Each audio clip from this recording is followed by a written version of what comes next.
Joyeux Noël. La Noël est très joyeuse, n'est-ce pas? Merci. Je suis très content de passer cette Noël avec vous. Nous allons lire aujourd'hui Jean chapitre 1.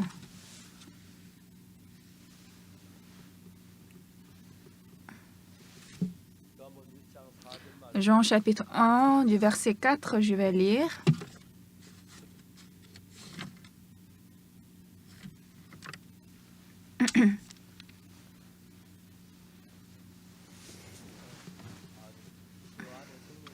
En elle était la vie, et la vie était la lumière des hommes. La lumière, lui, dans les ténèbres, et les ténèbres ne l'ont point reçue.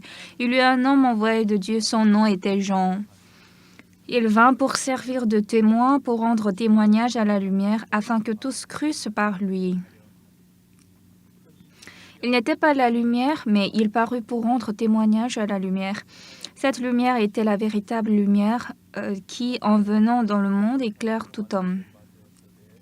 Elle était dans le monde, et le monde a été fait par elle, et le monde ne l'a point connue. Elle est venue chez les siens, et les siens ne l'ont point reçue. Mais à tous ceux qui l'ont reçue, à ceux qui croient en son nom, elle a donné le pouvoir de devenir enfants de Dieu, lesquels sont nés, non du sang, ni de la volonté de la chair, ni de la volonté de l'homme, mais de Dieu. Et la parole a été faite chair, et elle a habité parmi nous, pleine de grâce et de vérité, et nous avons contemplé sa gloire, une gloire comme la gloire du Fils unique venu du Père.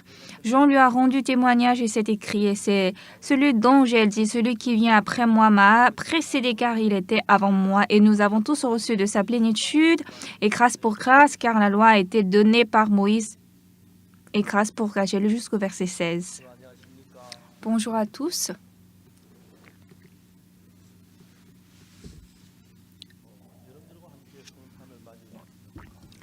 Je suis très reconnaissant de passer la Noël avec vous, ce qui est plus important. Je suis un peu beaucoup âgée, mais pendant des dizaines d'années, quand je pense au travail de Dieu, je suis très reconnaissant. Moi, ma mère a rendu l'âme vers la fin de la guerre de Corée, et puis mon père est allé subventionner l'armée. Mon grand frère est allé à l'armée, à la guerre. En ce temps, ma grande sœur avait 15 ans et 12 ans. Et moi, j'avais 8 ans. Mon petit frère avait 4 ans. La manière dont nous vivons ces derniers jours, aujourd'hui, c'est très luxueux. Parce qu'à l'époque, il y avait des gens qui mouraient de froid. Il y avait des gens qui mouraient de faim. On avait beaucoup faim. Et je ne sais pas pourquoi, comme moi-même j'avais faim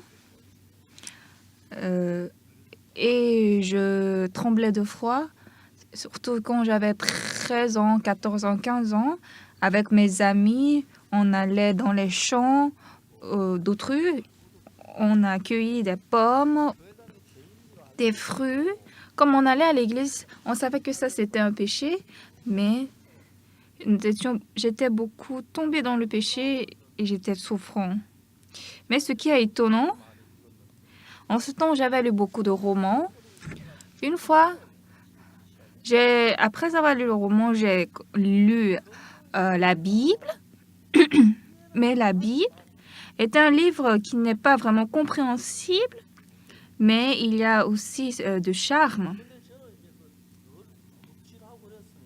Mais comme moi, j'ai chaque fois volé, je sais que j'ai beaucoup de péchés, donc j'ai pensé j'irai en enfer. Donc, quand je fais le vol, avec mes amis, nous allons ensemble, nous cueillons même des blés et puis on va au sommet d'une montagne, on cueille le blé et c'était très doux.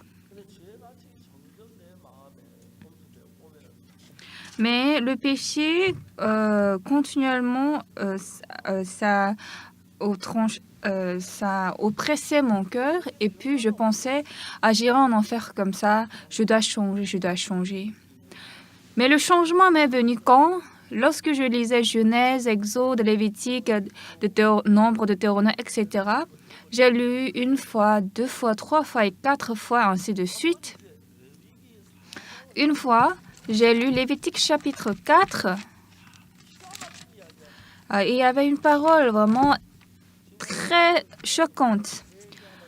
Jusque-là, l'église où je fréquentais, le pasteur nous enseignait, il faut vous repentir, là, votre péché sera pardonné. Donc, on se repent tout le temps. Dieu, pardonne-nous. J'ai volé, pardonne-moi. J'ai pris le blé d'une autre personne. Mais cependant, dans mon cœur, il y avait toujours du péché. Mais Lévitique chapitre 4 me parlait une chose très choquante. Comment notre péché est pardonné, ça expliquait très précisément. J'ai lu 1 fois, 2 fois, 3 fois, 4 fois jusqu'à ce que je garde par cœur.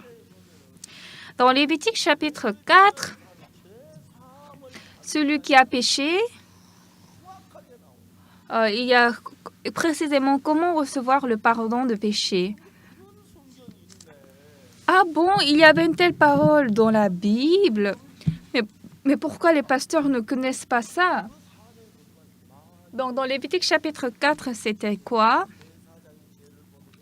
Lorsqu'un sacrificateur pêche, comment il faut laver son péché? Lorsque toute l'assemblée a péché, lorsqu'un chef d'une tribu a péché, lorsque quelqu'un du peuple a péché, comment laver ce péché? Elle nous explique. Moi, je ne suis pas sacrificateur, je ne suis pas un chef de tribu, et je suis juste quelqu'un du peuple. Donc, vers un peu la fin, Lévitique 4, verset 27, on nous parle comment laver le péché d'un individu. Si c'est quelqu'un du peuple qui a péché involontairement en faisant contre l'un des commandements de l'Éternel des choses qui ne doivent point se faire et en se rendant ainsi coupable et qu'il vienne à découvrir le péché qu'il a commis, il offrira en sacrifice une chèvre, une femelle sans défaut pour le péché qu'il a commis. Il posera sa main sur la tête de la victime expiatoire. Donc ici, j'ai immédiatement eu une question. La victime parle de cette chèvre ou du bouc, mais pourquoi il faut poser la main sur la tête de la chèvre? Cette Bible, nous ne pouvons pas la comprendre au hasard ou juste comme ça, mais il faut chercher son parti de père. Donc, où se trouve le partenaire de ce verset, poser la main sur la tête? Je ne sais pas. Mais en lisant continuellement la Bible, nous pouvons trouver son compagnon. Et vous allez vous étonner, c'est Lévitique 16, verset 21. C'est une parole également choquante. Elle nous parle pourquoi poser la main. Il ne faut pas lire la Bible juste simplement, mais quand nous connectons à ses pères, on comprend rapidement. Aaron posera ses 2 mains sur la tête du bouc vivant. Dans Lévitique chapitre 4, on a dit que le pécheur va poser sa main sur la tête de la victime, mais on ne savait pas pourquoi. Mais le verset 21, chapitre 16, Aaron posera ses 2 mains sur la tête du bouc vivant et confessera sur lui toutes les iniquités des enfants d'Israël et toutes les transgressions par lesquelles ils ont péché. C'est-à-dire, poser la main sur la tête veut dire transmettre le péché. Ah, c'est ça. Ah, c'est comme ça que notre péché est lavé. Et puis, si cette chèvre va mourir, elle a lavé mon péché. Donc, la Bible nous explique ça parfaitement. C'est-à-dire que, voyons ici que la Bible est connectée à son Père. Et ensuite, j'ai lu Matthieu. Jean-Baptiste est venu au Jourdain pour baptiser les gens. Et puis, Jésus-Christ s'est approché de lui. Jésus-Christ est venu vers Jean pour être baptisé. Donc, quand Jean-Baptiste a vu Jésus, à lui, il n'est pas un homme simple, il est fils de Dieu. je suis un simple homme, comment je peux poser mes mains sur la tête d'un homme de Dieu? C'est pas possible, ça n'a pas de sens. Il a refusé. Jean a dit, c'est moi qui ai besoin d'être baptisé par toi et tu viens à moi. Jésus a répondu, laisse faire maintenant, car il est convenable que nous accomplissions ainsi tout ce qui est juste. Quoi?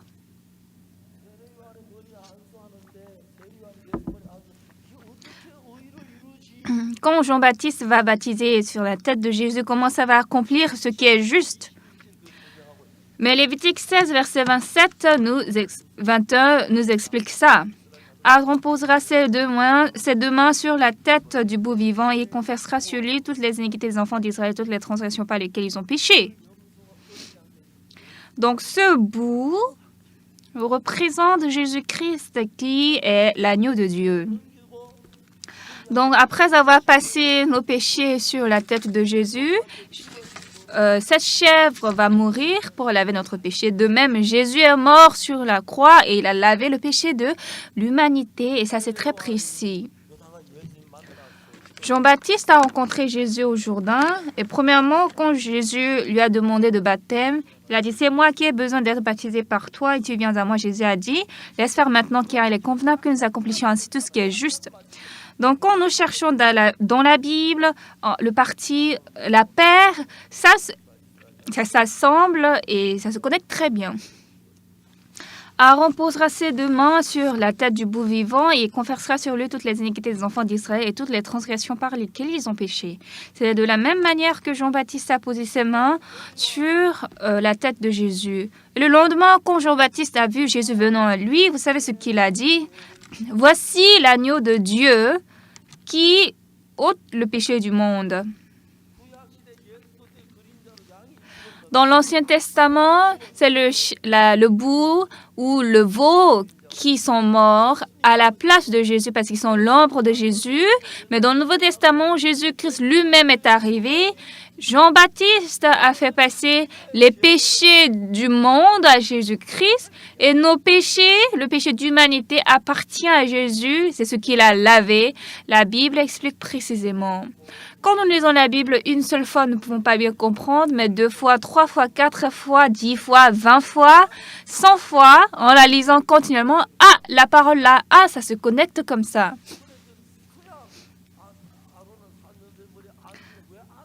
Donc, quand on disait Aaron posera ses deux mains sur la tête du beau vivant, on ne comprenait pas pourquoi. Mais dans Lévitique 4, verset 27, si c'est quelqu'un du peuple qui a commis le péché contre l'Éternel, en faisant contre l'un des commandements de l'Éternel, des choses qui ne doivent point se faire et en se rendant ainsi coupable, et qu'il vienne à découvrir le péché qu'il a commis, il posera sa main sur la tête de la victime expiatoire. On ne sait pas pourquoi, mais c'est dans Lévitique 16, verset 21 qu'on comprend. Aaron posera ses deux mains sur la tête du beau vivant et il confessera sur lui toutes les iniquités des enfants d'Israël et toutes les transgressions par lesquelles ils ont péché. Il les mettra sur la tête du bouc. C'est ainsi que quand Jean a baptisé Jésus, le péché du monde est mis sur Jésus. Le lendemain, Jean a dit quoi? Voici l'agneau de Dieu qui ôte le péché du monde. C'est ainsi que quand vous connectez les chapitres de la Bible, ça sert très bien.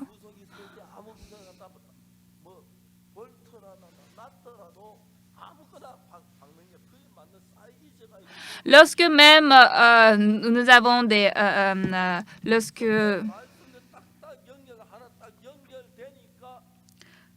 lorsque nous vissons aussi, comment dirais-je, nous vissons les choses, c'est pas n'importe quelle vis on utilise. Il y a la vis qui sert au clou. De même, la Bible également. Lorsque la chèvre va prendre mon péché, elle va mourir là, elle lave mon péché. Donc, comment la Bible l'a décrit? Le péché de Judas est écrit avec un burin de fer, avec une pointe de diamant, et puis il est gravé sur la table de leur cœur et sur les cornes de vos autels. C'est-à-dire que le péché est écrit dans 2 endroits. Un, c'est la table du cœur, et un autre, c'est les cornes des autels. En fait, c'est gravé sur la table de notre cœur et puis les cornes des autels. Le péché qui est gravé sur les cornes des autels, lorsque le sacrificateur va passer le sang sur les cornes des autels, là, le péché est effacé. Mais le péché gravé sur la table de notre cœur est effacé par la foi en regardant Jésus qui est mort sur la croix. Ah, Jésus a effacé mes péchés. La personne qui accepte cette parole, n'importe qui, va recevoir le pardon des péchés. Donc, c'est ça qui est important. Aujourd'hui, en Corée,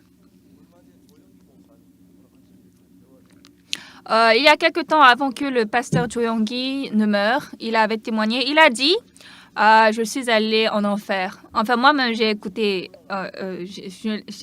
par des gens. Il a dit, en enfer, il est parti en enfer, mais il s'est repenti et puis il s'est trouvé au ciel. Mais ça, c'est un mensonge complet. Parce que celui qui est en enfer ne peut pas monter au ciel. Avant de mourir, il doit recevoir d'abord le pardon de ses péchés. Dans la Bible, dans l'histoire de Lazare, le pauvre et le riche était souffrant dans l'enfer, dans le feu, et puis il a dit à Abraham que le Lazare trempe son doigt dans l'eau et qu'il me donne une goutte. Mais Abraham a dit, non, nous ne pouvons pas aller d'ici vers toi, ni toi tu ne peux pas venir de là vers nous. Alors si on peut faire d'aller-retour du ciel en enfer, qui ira en enfer? Tout le monde va rester au ciel. Ça n'a pas de sens. Donc, en écoutant ça, je me suis dit, mais justement, il ne connaît pas la Bible. Si en enfer, par la repentance, nous pouvons aller au ciel, qui va rester en enfer? Ça n'a pas de sens. La Bible a dit clairement, nous allons au ciel par la foi. Vous avez compris? Maintenant, qu'est-ce que nous devons croire? Nous devons recevoir le pardon des péchés par la foi. Amen. Comment recevoir le pardon des péchés par la foi? Jésus-Christ est venu comme agneau de Dieu. Dans l'Ancien Testament, on a tué une chèvre ou un bouc et on prenait le sang de cette victime et on passe sur les cornes des autels. Vous savez pourquoi? Parce que le péché de Judas est écrit avec un burin de fer, avec une pointe de diamant. Il est gravé sur les cornes de vos autels. Pourquoi on passe le sang de la chèvre sur les cornes des autels? On efface les traces, les registres du péché qui étaient sur les cornes de l'autel. Maintenant, ton péché est pardonné. Amen. Maintenant, tu n'es plus pécheur. C'est comme ça qu'on efface. Mais comment effacer le péché qui est gravé dans votre cœur? Dieu, pardonne mes péchés, pardonne-moi mes péchés. Même si vous parlez 100 fois, 1000 fois, ça ne peut pas effacer votre péché. Mais le sang de Jésus-Christ a été coulé pour laver mon sang. Donc là, il avait déjà effacé mes péchés. La Bible dit, crois cette parole, crois cette vérité. Aujourd'hui, beaucoup de gens vont à l'église, disent « Dieu, je suis pécheur, je suis pécheur ». Je vous demande, je vous supplie, ne dites pas à Dieu, je suis pécheur. Dieu sait déjà que vous êtes pécheur. Il sait déjà pourquoi vous dites continuellement, je suis pécheur, je suis pécheur. Et pourquoi vous ne dites pas ce que Jésus-Christ a fait? Dans beaucoup d'églises, il y a des anciens et les diacres. Et puis, j'ai écouté que on établit les anciens, ceux qui ont beaucoup d'argent, pour qu'ils puissent bien donner d'offrandes. Et donc, dans l'église, ancien, tu donnes beaucoup d'offrandes, vraiment pour l'église, tu fais ça. Et donc, les anciens même se sentent fiers. Mais ça n'a aucun rapport avec le pardon des péchés.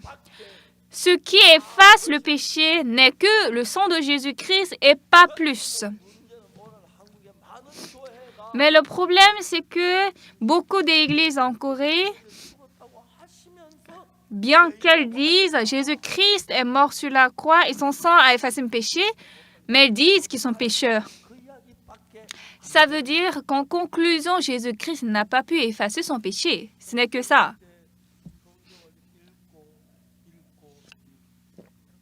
Moi, quand j'étais petit, j'ai lu la Bible encore et encore et encore. Genèse, Exode, Lévitique, Nombre, Deutéronome, Josué. En lisant la Bible, un jour, j'ai lu Lévitique chapitre 4 et j'ai trouvé la parole sur l'expiation des péchés. Quand toute l'assemblée d'Israël a péché, quand un sacrificateur a péché, quand un chef de la tribu a péché ou quand quelqu'un du peuple a péché,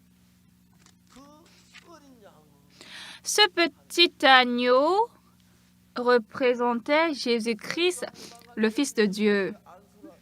Donc, quand Jean-Baptiste a baptisé Jésus au Jourdain, c'est Jean qui a posé ses mains sur la tête de Jésus. Ce n'est pas Jésus qui a baptisé Jean. Donc, quand Jean a baptisé la tête de Jésus, en ce temps, les péchés du monde sont transférés à Jésus-Christ. Ensuite, la Bible dit très précisément, la Bible est très précise. Et puis, vous allez voir, ça sert correctement.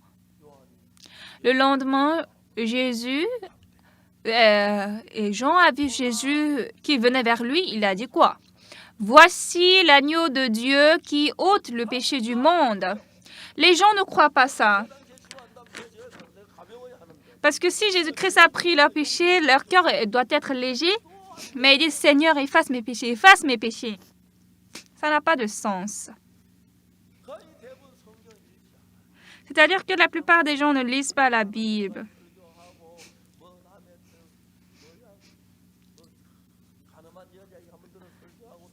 Ils parlent une fois d'une histoire de la Bible, de la femme qui allait se prendre en adultère, etc.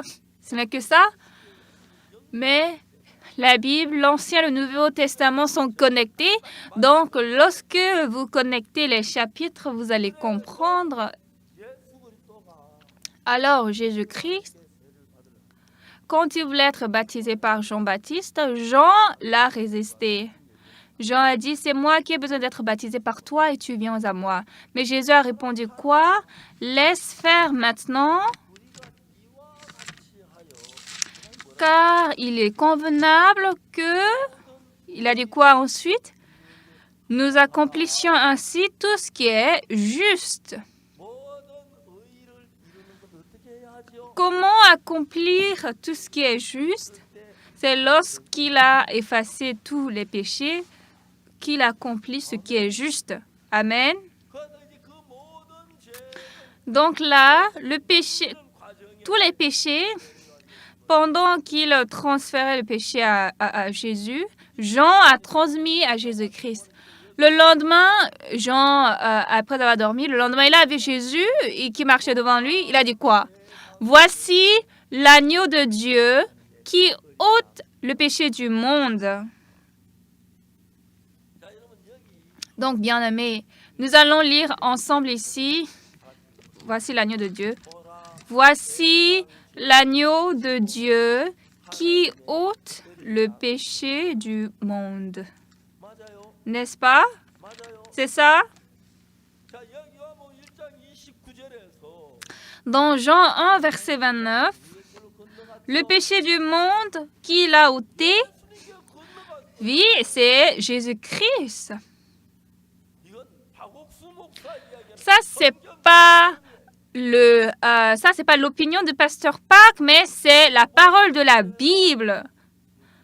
Le péché du monde est passé à Jésus. Et puis, avec ce péché, Jésus-Christ n'a pas fui. Mais en mourant et en versant son sang sur la croix, il a payé le prix du péché. Amen. Donc, avec son sang,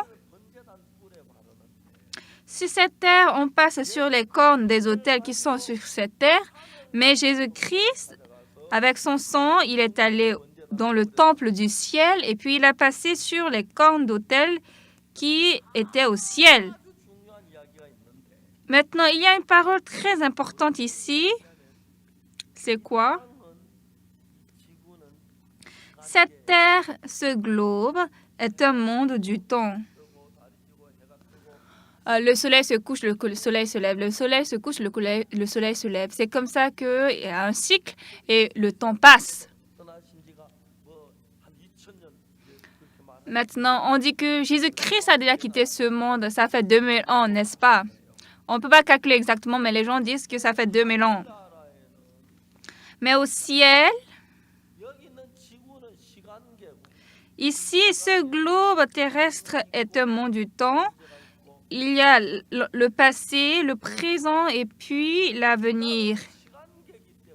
Comme ce monde est un monde temporel, il y a un jour de mort, il y a un jour de vie, n'est-ce pas? C'est comme ça que le temps passe. Maintenant, le pasteur se part, il crie, il prêche et il a plus de 80 ans. Un jour, je vais monter au ciel, n'est-ce pas? Ça, c'est seulement dans le monde du temps. Mais le monde du ciel est éternel. Là-bas, tout est éternel. Vous ne comprenez pas le mot éternel, n'est-ce pas? C'est pas bien appréhensible. Mais là-bas au ciel, même si vous n'avez pas envie de vivre, vous devez vivre éternellement. Même si vous dites à Dieu, Dieu, j'en ai marre, j'ai envie de mourir, mais vous ne pourrez pas. Dieu, je veux vivre à la terre. Non, parce qu'un monde du ciel au ciel, c'est éternel. Donc, Jésus-Christ, en fait, la Bible, le livre qui est le plus facile est le livre des Hébreux. Nous allons chercher Hébreux. Hébreux chapitre 9, verset 11. Vous voyez ici, n'est-ce pas? Lisons ensemble. Mais Christ est venu comme souverain sacrificateur des biens à venir. Il a traversé le tabernacle plus grand et plus parfait qui n'est pas construit de main d'homme, c'est-à-dire qui n'est pas de cette création. Verset 12. Et il est entré une fois pour toutes dans le lieu très saint, non avec le sang des boucs et des veaux, mais avec son propre sang, ayant obtenu une rédemption éternelle. Ceci, Christ est venu comme souverain sacrificateur des biens à venir. Il a traversé le tabernacle plus grand et plus parfait qui n'est pas construit de main d'homme. C'est-à-dire que tout ce qui est sur cette terre est construit de la main d'homme.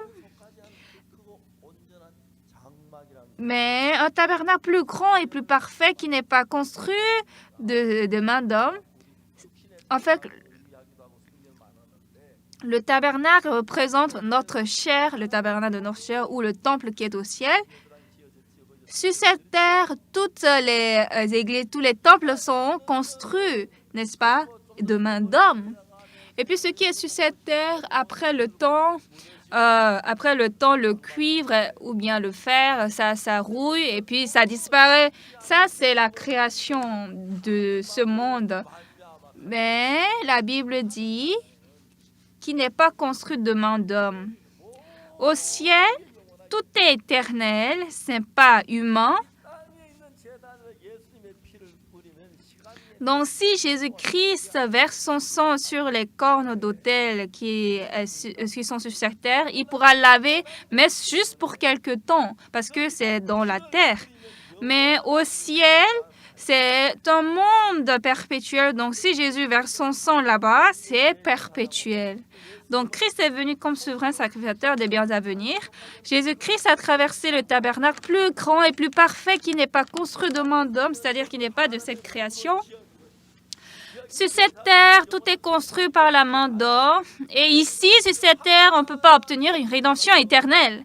Mais Jésus-Christ est allé au ciel et sur les autels, dans le tabernacle, il a passé son sang. Pourquoi sur les cornes d'autel?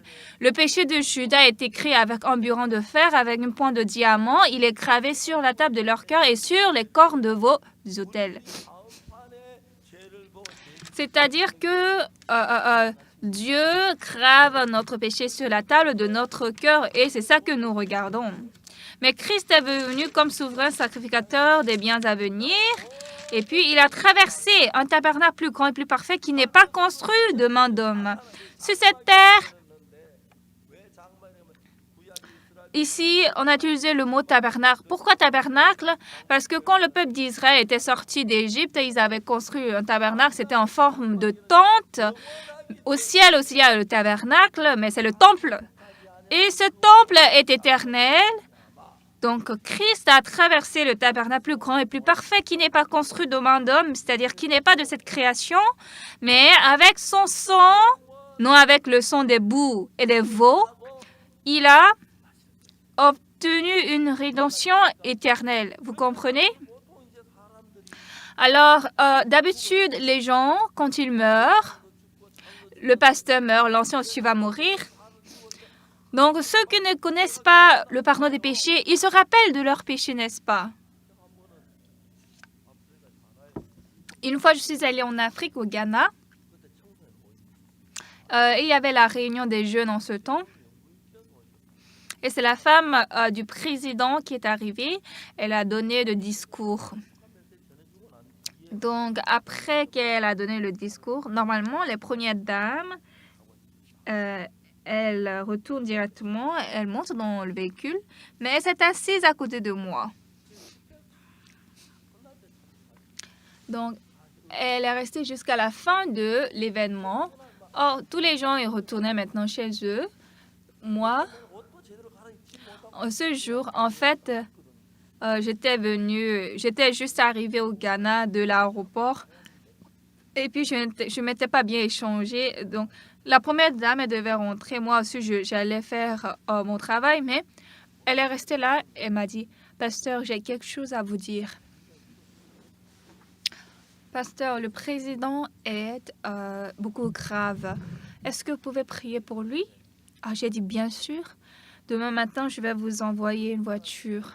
Donc, le lendemain matin, elle m'a envoyé 2 voitures. Une, la première dame était restée dedans et l'autre, sommes restés dedans. Je suis allée au palais présidentiel. C'était le président John Atamis.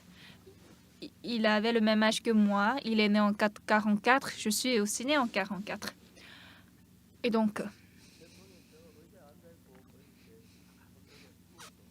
le président était couché sur un banc. Il était presque couché, je vais dire. Il était beaucoup malade.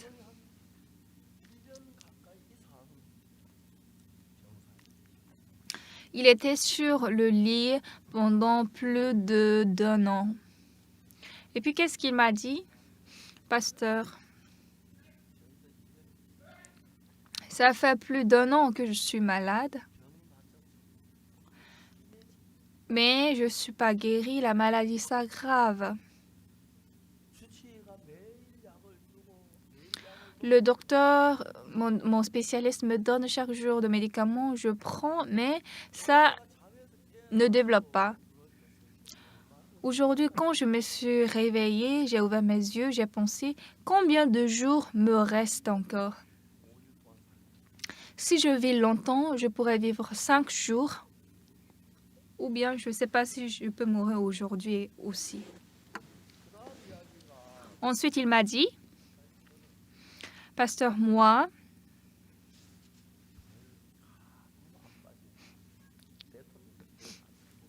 je suis allée à l'église sans rater un culte. Normalement, les présidents sont occupés, ils ne peuvent pas aller au culte. Et surtout, les agents de sécurité détestent le plus quand nous allons à l'église. Parce qu'à l'église, à l'entrée, les gens qui entrent, on ne peut pas tous les vérifier. Et on ne sait pas est-ce qu'ils ont gardé d'armes en eux. Donc, les agents de sécurité ne sont pas, en tout cas, ils sont anxieux. Cependant, le président fréquentait au culte. Mais il y a 1 an, je suis malade. Je suis couchée comme ça. Et le spécialiste vient, il me traite, mais je ne suis pas guérie. Au contraire, ça s'aggrave. Mais le président avait le même âge que moi. Il était né en 1944. Il a dit, ce matin, quand je me suis levée, qu'est-ce que j'ai pensé? combien de jours je vivrai plus? Peut-être je pourrais mourir aujourd'hui. Mais pasteur, moi, je suis reconnu comme le pasteur le plus fidèle croyant au Ghana, comme un président le plus croyant au Ghana. Mais je suis désolée, j'ai aussi le péché. Si je meurs sans recevoir le pardon des péchés, j'irai en enfer. Et j'ai très peur de ça.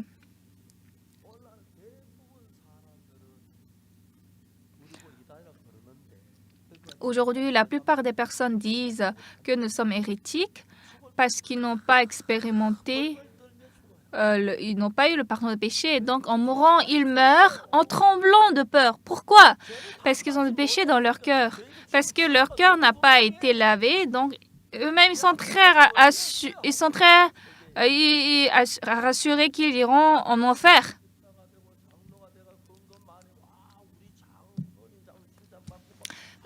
S'ils deviennent diacres ou anciens, ils donnent beaucoup d'offrandes et puis les frères se disent « Ah, ancien, ah, mon diacre !» Mais devant la mort, les anciens sont pécheurs, les diacres sont pécheurs, les fidèles sont pécheurs. Ils tremblent de peur. Le président m'a demandé « Pasteur, moi, j'ai été président, j'ai eu ce poste et maintenant je n'espère plus rien d'autre. Mais pasteur, si on a de péché, on va en enfer. Et j'ai très peur d'aller en enfer. Je lui ai demandé, Son Excellence, comment vous avez su que vous êtes pécheur? Ah, ne suis-je pas pécheur parce que j'ai péché? Oui, c'est ça. Mais Son Excellence, vous ne savez pas la suite. Il m'a demandé c'est quoi la suite. Son Excellence, vous savez que Jésus-Christ est mort pour vos péchés? Il a dit oui, je sais. Mais vous êtes pécheur? Ne suis-je pas pécheur parce que j'ai péché? Pourquoi vous vous arrêtez là? Jésus-Christ est venu pour mourir pour nos péchés. Jésus-Christ est mort, il a ôté nos péchés. Vous ne voyez pas ça? J'ai lu Romains chapitre 3. Car tous ont péché et sont privés de la gloire de Dieu.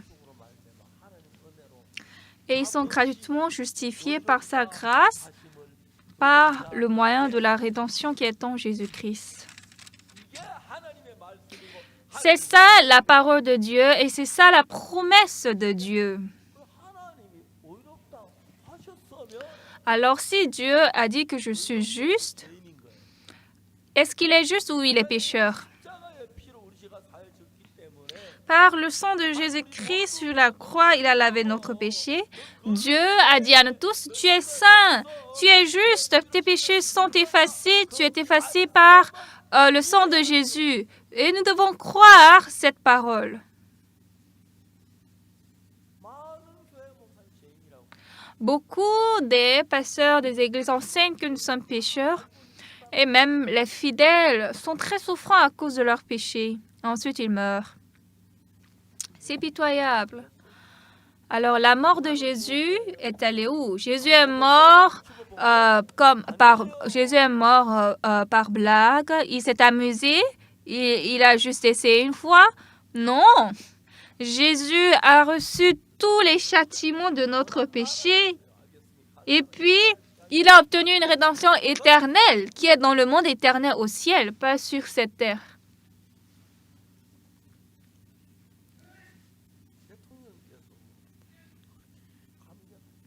Le président était si touché.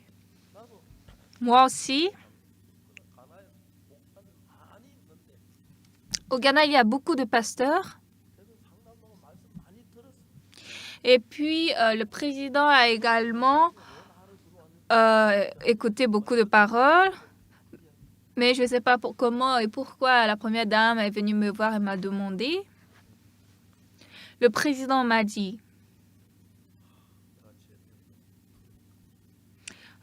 j'ai beaucoup peur du péché. J'ai dit, Son Excellence.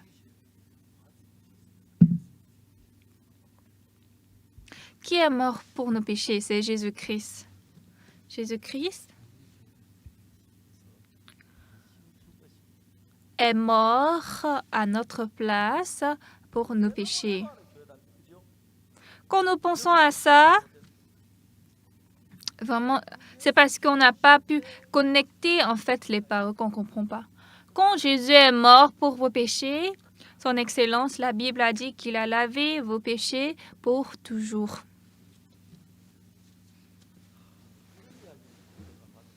Quand nous pensons à ça, moi, comme j'ai commis autant de péchés,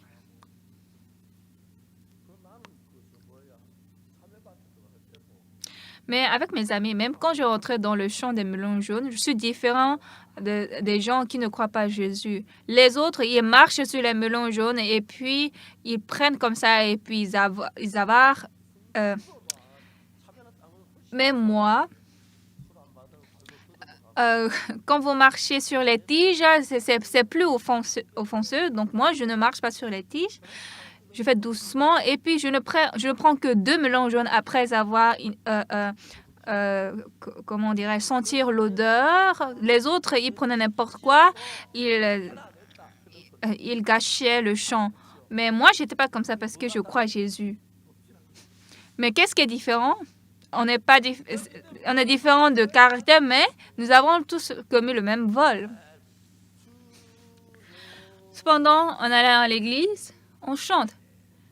Seigneur, Seigneur, qu'il écoute ma voix.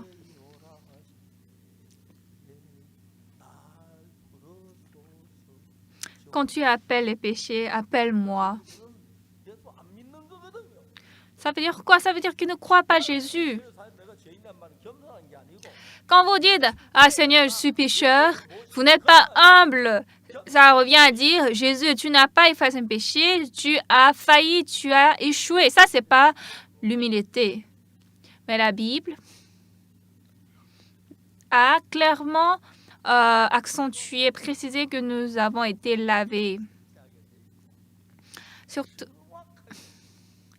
le livre de Lévitique est très précis. Le livre de Hébreu est très précis, plutôt. Christ est venu comme souverain sacrificateur des biens à venir. Il a traversé le tabernacle plus grand et plus parfait qui n'est pas construit de main d'homme, c'est-à-dire qui n'est pas de cette création. Et il est entré une fois pour toutes dans le lieu très saint. Non avec le sang des boucs et des veaux, mais avec son propre sang, ayant obtenu une rédemption éternelle. Il est entré une fois pour toutes, c'est-à-dire qu'il a fini une fois pour toutes le péché de l'humanité. La rédemption ayant obtenu ne veut pas dire obtiendra, mais il a obtenu. C'est déjà passé, n'est-ce pas? Donc, ceux qui ont des péchés dans leur cœur, écoutez cette parole. Mais Christ est venu comme souverain sacrificateur des biens à venir. Il a traversé le tabernacle plus grand et plus parfait qui n'est pas construit de main d'homme, c'est-à-dire qui n'est pas de cette création, mais il est entré une fois pour toutes dans le lieu très saint, non avec le sang des boucs et des veaux. Le ciel est un monde éternel, cette terre est temporaire, mais au ciel tout est éternel. Amen. Donc, Jésus-Christ,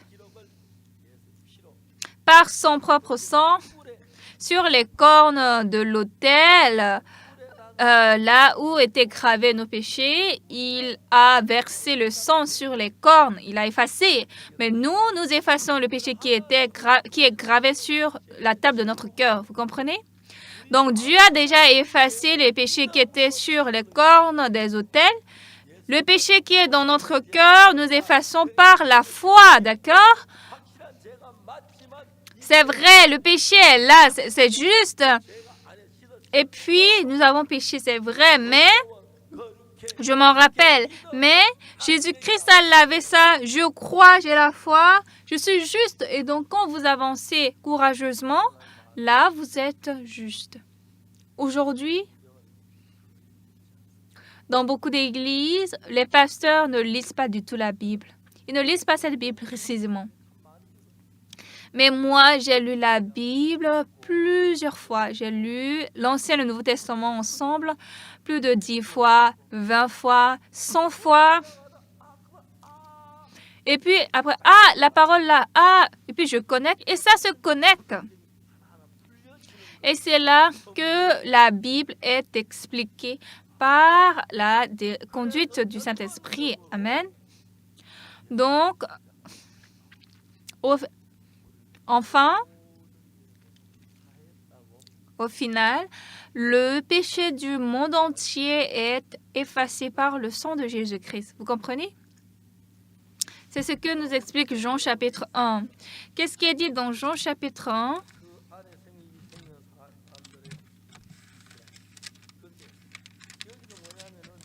Il est la lumière, lui.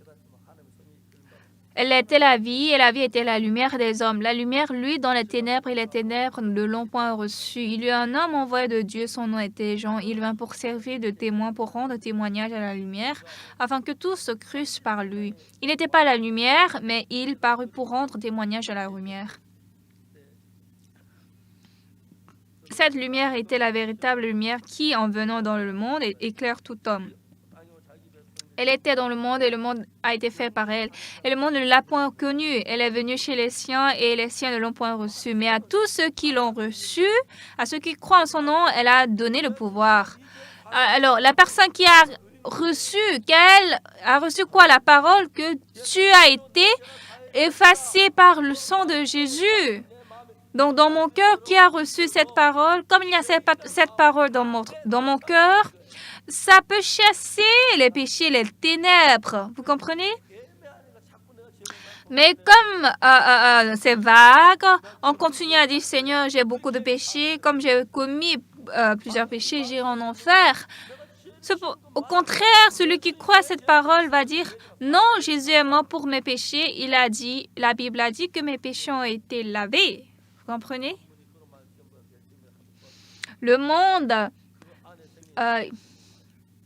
en elle était la vie était la lumière des hommes, et le monde a été créé à travers le monde a été fait pareil, le monde ne l'a point connu. Alors, quand nous lisons la Bible, toute chose est connectée à la croix de Jésus. Jésus-Christ, en mourant sur la croix, il a dit « Tout est accompli ». Et puis, il a rendu l'âme. Il a accompli quoi? Il a accompli à laver nos péchés. Voilà la Bible. Amen. Combien de fois c'est glorieux? Moi, quand j'étais petit, je volais les melons jaunes dans les champs des autres. Donc, j'étais rassurée que j'irais en enfer. Mais j'ai lu la Bible Genèse, Exode, Lévitique, Deutéronome, encore et encore. Mais je n'avais pas bien compris. Mais un jour, quand je lis un verset, cette parole va être connectée à l'autre parole. Et puis je connecte et ça marche.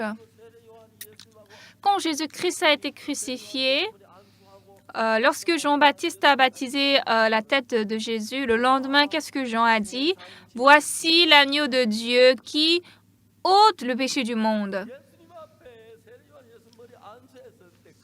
Quand Jean a baptisé sur la tête de Jésus, en ce moment, le péché du monde est passé à Jésus-Christ. Amen. Donc Jésus-Christ a porté ce péché et à la mort sur la croix, il Il a passé son sang sur les cornes d'autel qui sont au ciel. Nos péchés sont effacés pour toujours. Quand vous dites, Seigneur, je suis pécheur, vous n'êtes pas humble, mais vous blasphémez la croix de Jésus. Car Jésus est mort sur la croix en versant son sang. Selon sa promesse, il a clairement lavé notre péché. Nous avons été justifiés. Mais on vous enseigne que vous êtes pécheur. Votre cœur aussi pense que vous êtes pécheur. Là, quand vous mourrez, vous irez tous en enfer. Moi aussi, j'ai commis d'énormes péchés, des péchés que je m'en rappelle même pas. Mais la Bible a dit quoi? Par le sang de Jésus-Christ, notre péché est lavé pour toujours. Par la mort de Jésus-Christ sur la croix, il a amené à la perfection pour toujours ceux qui sont sanctifiés. Il, c'est qui? C'est Jésus, n'est-ce pas? Donc Jésus s'est donné comme offrande, il s'est offert pour le péché de l'humanité et puis il nous a amenés à la perfection pour toujours.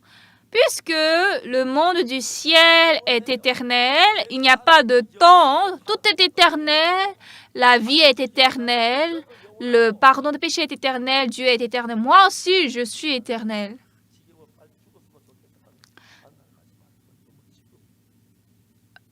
Et là, si vous dites, ah ok, si c'est ça, je vais vite mourir, je vais aller aussi.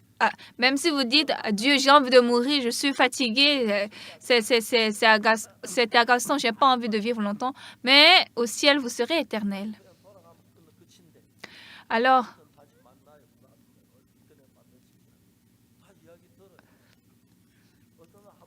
quand je prêche l'évangile, il y a des gens qui n'écoutent pas le même jour et on se sépare, mais le lendemain, je rencontre encore la personne et puis je parle encore. Et puis, je parle continuellement, une fois, deux fois, jusqu'à ce qu'il accepte le pardon de péché. Et là, le jour qu'il accepte le pardon de péché, il n'est plus pécheur. Une fois, quand j'étais à Daegu, avec ma femme, mon fils et ma fille, nous quatre, nous sommes allés à Busan. On a pris un taxi. J'ai demandé au chauffeur taxi d'ici jusqu'à l'est de Daegu, ça va coûter combien? Il a dit environ 1000 won. D'accord. J'ai dit, OK, papa va payer 250 won, maman va payer 250 won, Eun-suk va payer 250 won et Young-guk va payer 250 won. Ça va être, ça sera bien. Ça va être bien. Et mon fils a dit, non, papa, tu dois payer parce que lui n'a pas 250 won. Et j'ai dit, c'est toi qui es monté dans le taxi, pourquoi c'est moi qui vais payer? Il a dit, papa, mais tu es notre papa. Donc, il m'a gagné. Bien sûr, oui, je vais payer tous les frais de taxi. Donc, en riant, j'ai discuté avec mon fils. Donc, j'ai eu un véhicule. Et quand je monte dans mon véhicule avec mon fils, il me regarde, il me trouve, il regarde comment je conduis. Il dit, papa, je vais conduire. Je dis, tu n'as pas de permis de conduire. Non, non, non, je t'ai déjà vu, je peux conduire. Mais si jamais conduire, ça va être très dangereux, n'est-ce pas? Donc, la prochaine fois, j'ai eu peur de laisser la clé sur la table. Mais aujourd'hui, mon fils conduit plus mieux que moi. Donc, chaque fois dans le véhicule, c'est moi qui s'assois à côté, lui, il conduit.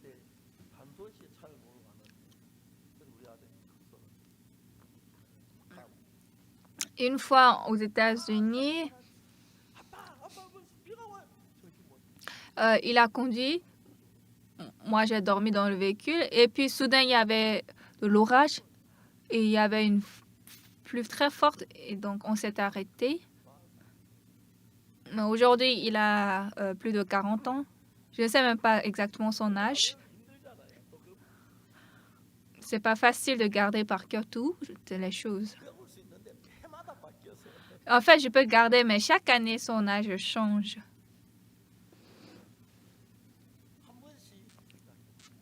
De temps en temps, je pense. Je suis très émue. Pour l'Évangile, je traverse le monde entier. Et puis, je suis invitée dans beaucoup d'églises, même à l'étranger. Je dois y aller. Dieu merci, moi, je suis en forme dans l'avion. Même si je prends l'avion, je suis en forme. Et donc, dans l'avion, si on a sommeil, on va dormir. Si on a envie de lire la Bible, on va lire la Bible. Si on est dans la maison, on me réveille. Mais dans l'avion, ce qui est bon, personne ne me réveille, n'est-ce pas? Donc, je dis à ma femme, je vais dormir, il ne faut pas me réveiller. Au temps du repas, il faut me réveiller. Et puis, je dors et on est arrivé. Dans beaucoup de pays, nous prêchons cet évangile. Le janvier dernier, je suis allée dans ce pays et puis j'ai prêché l'évangile. Et le pasteur nous a dit de venir dans son église aussi. Donc nous sommes allés dans son église et c'était très bien. Ces milliers de personnes devant Dieu. Comme moi, je suis à l'intérieur du bâtiment, je ne sais pas il y a combien de personnes à l'extérieur. Certains disent qu'il y avait 2000. Certains disent qu'il y avait encore 2000 personnes à l'étranger. Dans tous les cas, on a passé de temps très gracieux. L'année dernière, je suis allée au Brésil. Au Brésil, dans un très grand et dans une très grande église. J'ai prêché l'évangile au prêtre et le prêtre a reçu le pardon des péchés. Il y a quelque temps, il m'a appelé. Il m'a dit, pasteur, est-ce que vous pouvez venir une fois encore? Je vais rassembler tous les prêtres. Je vais prêcher. Vous allez prêcher la parole. Il a dit qu'il a reçu la permission du pape. Et donc, si je pense que je vais prêcher aux prêtres, ils vont recevoir le pardon des péchés. Je suis très reconnaissant.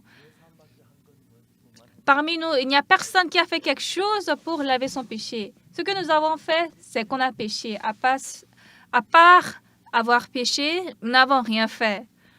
Mais Dieu, à travers Jésus est mort sur la croix et puis il a fini notre péché pour toujours.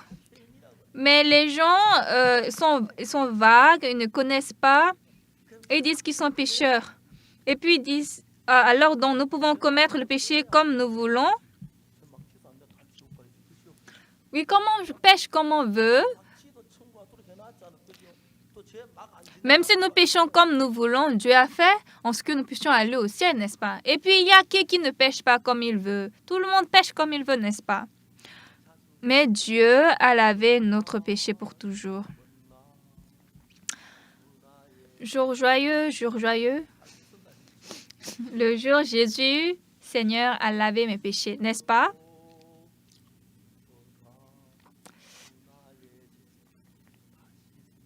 Joyeux, joyeux, Seigneur a lavé tous mes péchés.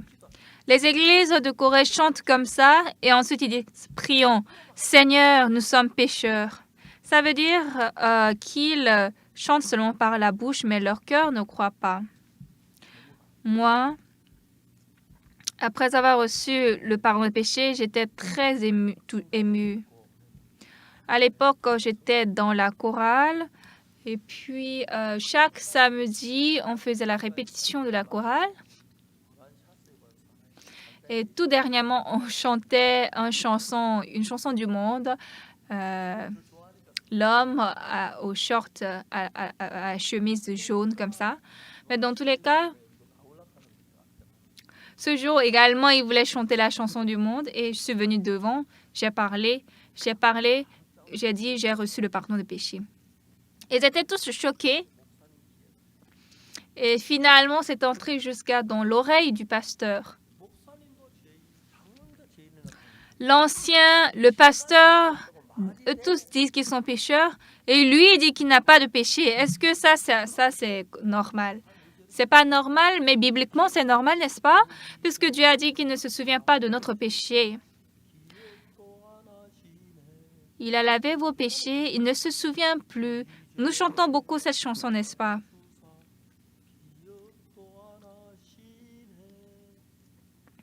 Il lava vos péchés, ne se souvient plus.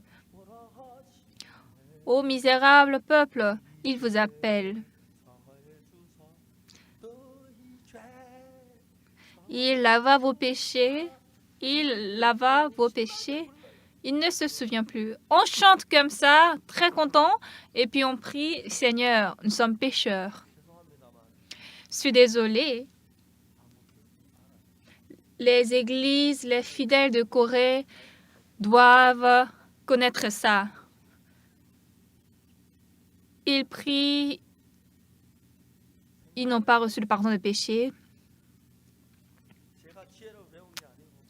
Quand je pense, plus que je pense, c'est pas que j'étais sage, mais à l'époque, comme j'étais beaucoup souffrante, donc j'ai lu la Bible beaucoup, mais j'ai lu la Bible continuellement et c'était clair et juste que le sang de Jésus-Christ a lavé mes péchés. Ma vie était très sale et vile et méchante. Je suis désolée de dire. J'ai un mauvais caractère. J'ai une très mauvaise personnalité. Surtout parmi mes amis, il y avait un ami qui s'appelait Chun Chung-nam. Lui, il est plus élancé que moi. Il est vraiment masculin, il est beau. Et surtout, il avait une très bonne personnalité. Une fois, mon ami a cassé l'un de mes instruments. Il m'a dit, Oksu, Oksu, pardonne-moi. J'ai dit, pardonner, c'est tout. Si je te pardonne, c'est tout. Chung-nam me regardait à côté et puis il a dit, Oksu, nous sommes des amis. Pourquoi tu t'énerves comme ça? Je vais te donner le mien. Le mien est plus bon. Et chaque fois comme ça, il me rend très honteux. Donc j'avais très honte. Chung-nam est très élancé. Surtout, je pense plusieurs fois, lui, il est beau. S'il se tient sur le podium, c'est même bon à voir. Moi, je suis court, je suis vilain. C'est pas bon à voir. Mais après, quand je suis allée au village, mes amis m'ont dit, ah, Chung-nam s'est marié. J'ai dit, ah bon? Il s'est marié avec une très belle femme. Elle voulait même aller à la compétition de Miss Corée. Chung-nam, avec son visage, mais c'est normal. Et puis après 2 ans comme ça, je suis allée au village. On m'a dit, Oksu, tu as écouté la nouvelle de Chung-nam? Non, pourquoi? On a dit qu'il s'est suicidé. Quoi? Pourquoi il va se suicider? Pourquoi il s'est suicidé? Il est une très bonne personne. Mais je ne l'ai pas rencontré, je ne l'ai pas pu rencontrer. Donc, souvent, j'ai pensé, Dieu, pourquoi tu as choisi un homme comme moi? Chung-nam, lui, il est beau. Il est aussi... elle a un bon caractère. Quand mon ami a cassé mon instrument, moi, j'étais très fâchée. Mais Chung-nam a dit, Oksu, nous sommes des amis. Je vais te donner le mien. Il ne faut pas t'énerver comme ça. Donc, il m'a rendu très honteux. Donc, je voulais même me bagarrer avec lui. Mais comme il est plus élancé et robuste que moi, je n'ai pas essayé. Pourquoi il y a de bonnes personnes? Dieu, tu as choisi un homme comme moi. Je suis très méchant. Dieu, pourquoi tu m'as choisi? Quand je pense, de temps en temps, je pense à ça. Je suis très reconnaissant à Jésus qui m'a sauvé. Avant de recevoir le salut, Dieu a bloqué toute la voie qui était devant moi. Tout ce que j'essayais, ça ne marchait pas. Même à l'examen d'officier de l'armée, là, toutes les personnes, tous les gens sont admis, mais moi seule, parce que ma dent de devant a été un peu cassée et on ne m'a pas admis. Pourquoi chez moi, rien ne marche? Pourquoi rien ne marche? C'était comme ça. Mais pour que Dieu me montre ce pardon de péché très émerveillant, Dieu m'a donné des difficultés, des souffrances. Quand j'ai lu la Bible, dans la Bible, c'est très précis que Jésus a lavé mes péchés. Donc, depuis ce temps, j'ai commencé à prêcher la parole. Actuellement, aux États-Unis, 60 émissions de télévision sont en train de diffuser mon sermon chaque dimanche, chaque session de la semaine. Ils n'ont pas reçu ma permission, en tout cas, ils diffusent. Je suis reconnaissant à Dieu. Aujourd'hui, aux États-Unis et puis dans le monde entier, de nombreuses personnes disent qu'elles ont reçu le salut, qu'elles sont avec notre mission et puis qu'elles prêchent cet évangile également. Aux États-Unis, il y a de milliers d'églises qui sont avec nous, qui marchent avec cet évangile. Donc, de temps en temps, je ne sais pas quand est-ce que je vais me tenir devant le Seigneur. Comme je suis âgée, peut-être bientôt j'irai chez le Seigneur. Mais pendant des dizaines d'années, c'est vrai, il y avait des difficultés, des plaines. Cependant, j'étais reconnaissant. Bien-aimé, plus que toute autre chose, écoutez la parole de Dieu. Quand Jésus-Christ a été crucifié, c'est pas qu'il n'a pas pu laver notre péché, mais il a lavé notre péché parfaitement. Car tous ont péché et sont privés de la gloire de Dieu. Ils sont gratuitement justifiés par sa grâce, par le moyen de la rédemption qui est en Jésus-Christ. Ils sont gratuitement justifiés. Justifiés, c'est qui? C'est nous qui croyons. Dieu ne ment point. Afin de laver notre péché, Dieu a envoyé Jésus sur cette terre. Nous sommes reconnaissants. Alors nous le servons et nous espérons que votre vie soit bénie. Aujourd'hui, c'est le jour de Noël. On ne sait pas si c'est le jour exact de l'arrivée de Jésus, de la naissance de Jésus. Mais Jésus-Christ est né sur cette terre. Il a passé la souffrance sur la croix. Il a effacé notre péché par son sang. Il a effacé. Mais si nous continuons à dire nous sommes pécheurs, à quel point Jésus serait souffrant et triste. Il a lavé notre péché plus blond que la neige. Soyons reconnaissants à Dieu et vivons pour cet évangile. Merci beaucoup.